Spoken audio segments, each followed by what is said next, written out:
The gang leader brought his henchmen to the school to cause trouble, locking up the students to disrupt the upcoming exam. Amid the chaos, Teacher Henry appeared, confronting the thugs and urging the students to return to their classrooms.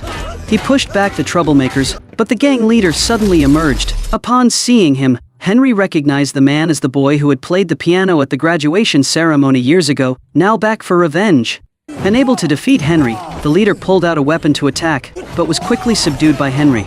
Instead of retaliating, Henry used the knife to stab himself in the thigh, paying off the debt from the past and closing that chapter of his life. Henry, a former U.S. Navy SEAL, was not only an expert marksman but also a kung fu master. After retiring from the military, he returned to his old school as a teacher and was assigned to the most unruly class. Although over 1,000 teachers before him had failed to handle this group, to him, the kids were just troublemakers, not worth worrying about. On his first day in class, Henry walked in with a coffee cup in hand and was met with chaos. Some students were slumped over their desks sleeping, others were singing loudly, while the rest were engrossed in playing video games. One student was even openly cooking ramen on a portable stove, right in the middle of the classroom. Even though the teacher had entered, the entire class casually ignored him and went on with their business.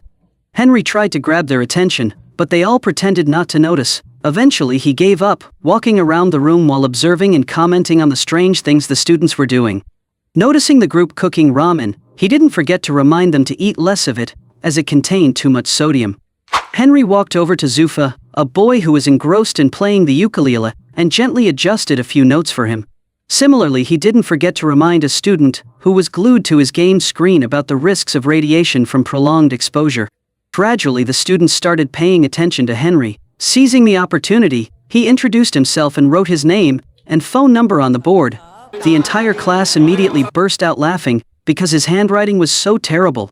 Shortly after, an arrogant student asked Henry to leave the class, but instead of getting angry, Henry just laughed out loud, surprising everyone. The kids continued to ignore Henry and went back to their usual mischief. Feeling bored, Henry quickly grabbed a rubber band and a piece of chalk, then cleverly triggered the fire sprinkler system in the room. Water suddenly poured down, causing the students to panic and scatter in all directions to avoid getting soaked. At the end, he successfully got everyone's attention, and with a humorous smile, Henry coolly said, "Welcome to my class!" So the first round in the battle between teacher and students ended with a resounding victory for Henry. After class, a group of 5 of the lowest performing students gathered in the gym to smoke. Jack, the leader of the group, was lost in thought, staring at a picture of a girl from class O whom he had secretly loved for a long time. Seeing this, the other members couldn't stop teasing Jack about his crush. This group had long held a grudge against the spoiled rich kids on the school's basketball team. As usual, the basketball team walked into the gym and mocked Jack for his poverty. So later, when the team went out to practice, Jack and his group stood nearby watching. While messing around, Jack accidentally dropped a water bottle onto the court, causing the team captain to trip and fall. The group burst into laughter, but their fun was short-lived when Ms. Liang, the English teacher, caught them and punished the entire group by making them stay after school. To avoid being punished, the group came up with a prank to tease a girl and quickly ran off when they saw her busy cleaning her desk. Meanwhile, in the meeting room, the principal was worried upon learning that the school board planned to cut 20% of the school's annual funding. The board members were preparing to come for an inspection to see how the money had been spent. At that moment, Henry entered the classroom, where the students had set up a trap with a bucket of water hanging above his head. However, with sharp reflexes, he quickly pushed the bucket out of harm's way, leaving the entire class stunned. The kids who had prepared to mock him were now left wide-eyed in surprise. Henry turned to Jack, calmly asking for a cigarette, knowing full well that he was the one who often stole them. Jack silently handed Henry the pack of cigarettes, both curious and unsure of what the teacher would do next. Henry then turned to Zufa and asked him to list the 3 main components of a cigarette. When Zufa answered correctly, Henry unexpectedly allowed him to skip class for the day. The whole class erupted in cheers, banging on the desks and demanding the right to skip school like Zufa. Once the noise settled, Henry calmly handed out a cigarette to each student and asked them to analyze it. Henry realized that simply warning about the health risks of smoking wouldn't get the students' attention. Instead, he skillfully steered the conversation toward the consequences of smoking, explaining how tar from cigarette smoke gradually accumulates in their lungs.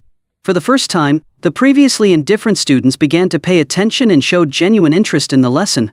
When the bell rang to signal the end of class, Henry asked the whole class to return the cigarettes. Although they were unhappy, the kids reluctantly complied. That day in the cafeteria, the captain of the basketball team deliberately tripped Bruce, one of Jack's friends. The incident quickly sparked a heated argument between the two groups, escalating into a chaotic brawl. They threw food and furniture at each other, turning the cafeteria into a complete mess. Soon after, Henry received word that 5 students from his class had been temporarily suspended for causing trouble. As he walked down the hallway, Henry saw Jack fighting with his opponent and rushed over to break it up. When Henry asked Jack to calm down, he angrily accused the school of favoritism, claiming that the rich kids always escaped punishment. After class that day, Henry decided to learn more about his students, starting by reviewing the records of the 5 students. The first student was Zufa, the son of an immigrant family from Pakistan, who often faced discrimination because of his skin color and background. Zufa was frequently accused by the neighborhood police of being a thief, even though his only dream was to become a musician. However, the struggles in his life only made him more restless and discouraged. The second student, Dinan, was a girl living in disappointment and sadness. Since birth, she had never been able to please her father, who had always wished for a son. To earn her father's respect, Dinan tried her best, even cutting her hair short and driving a car to pretend to be a boy. But all these efforts were in vain, as her father remained indifferent and only loved her younger brother like a prince. In addition to Dinan, there were 2 brothers, Bruce and Chris, who had to endure great pain when their mother left with a man when they were very young. Their mother's departure sent their father into a deep spiral of alcoholism, leaving the 2 brothers to rely on each other, facing the challenging and difficult years of growing up together. Bruce gradually became absorbed in the world of video games as a way to escape reality, while Chris worked diligently at a grocery store, struggling to earn money to support the family. And in the end, Henry was disappointed because he couldn't find any information about Jack's family background. In a later scene, Jack is seen working as a waiter at a restaurant, where he meets Jianing, an arbiter, along with his business partners. When Jianing lets his guard down, Jack stealthily steals his fancy lighter, but is immediately caught. When checking Jack's ID, Jianing's men immediately rush to attack him. However, after learning that Jack was just a student, Jianing unexpectedly handed him some money and offered him a job as their delivery driver. At the same time, Henry visited Zufa's house and witnessed the boy running away from his father, accompanied by some friends, after he had just stolen a ticket.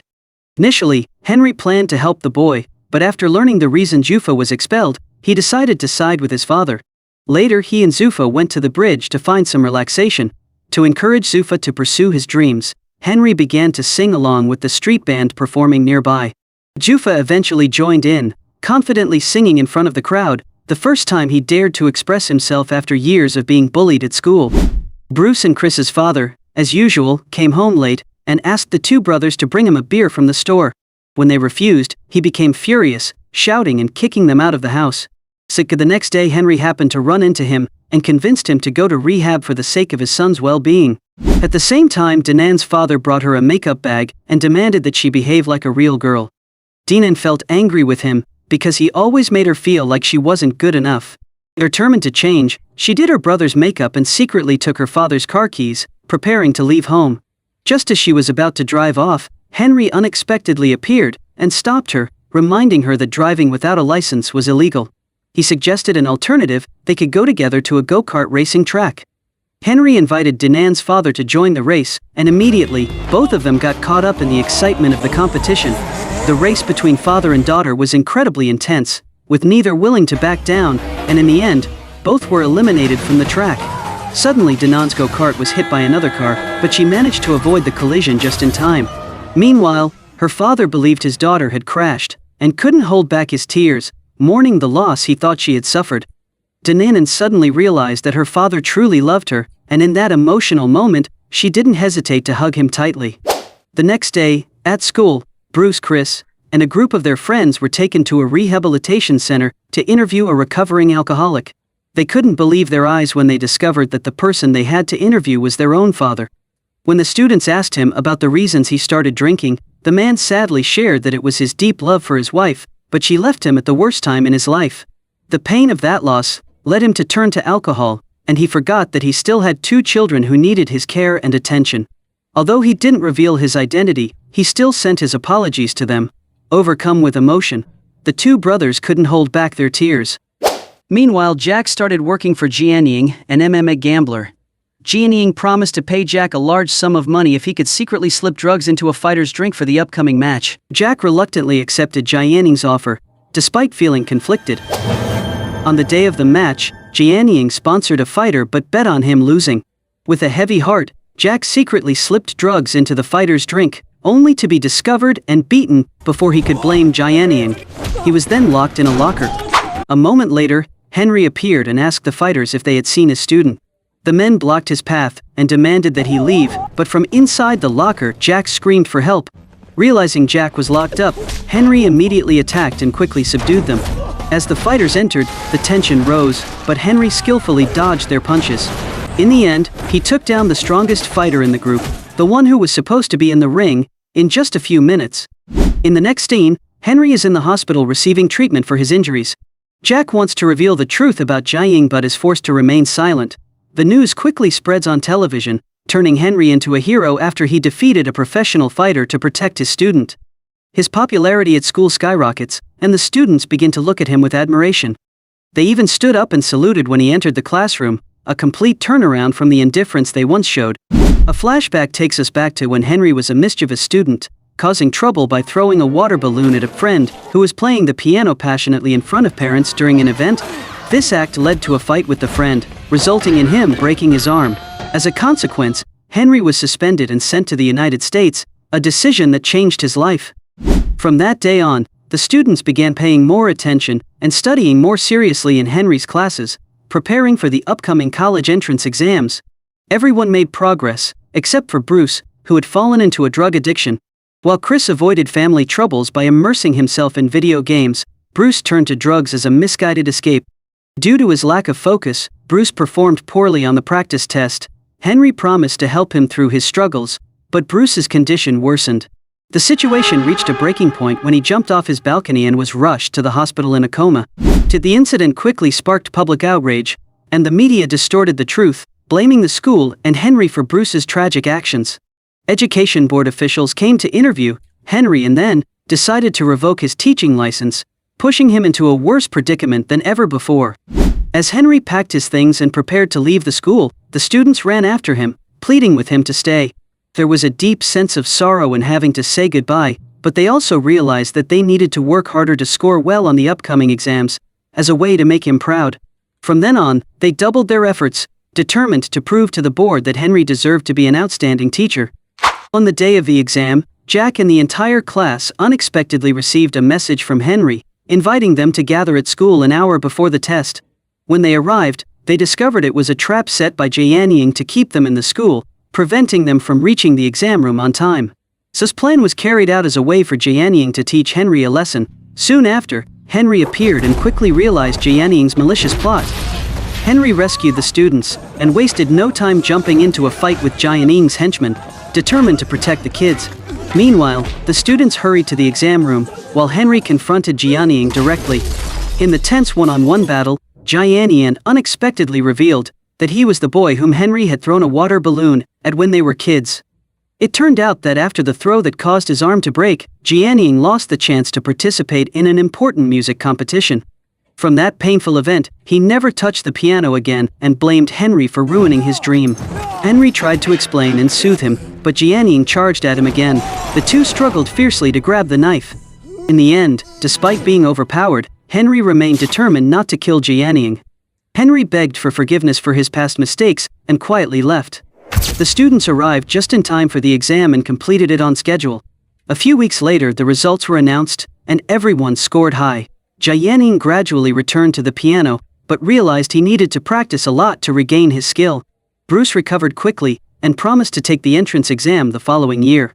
The principal joyfully announced that the school board had decided to award an additional 20% bonus to the school for the students' outstanding performance in the entrance exam. Henry returned to the classroom, continuing to deliver exciting fire-breathing performances for the new generation of students. Don't forget to subscribe, turn on notifications, and leave a like to support us. Thank you for watching.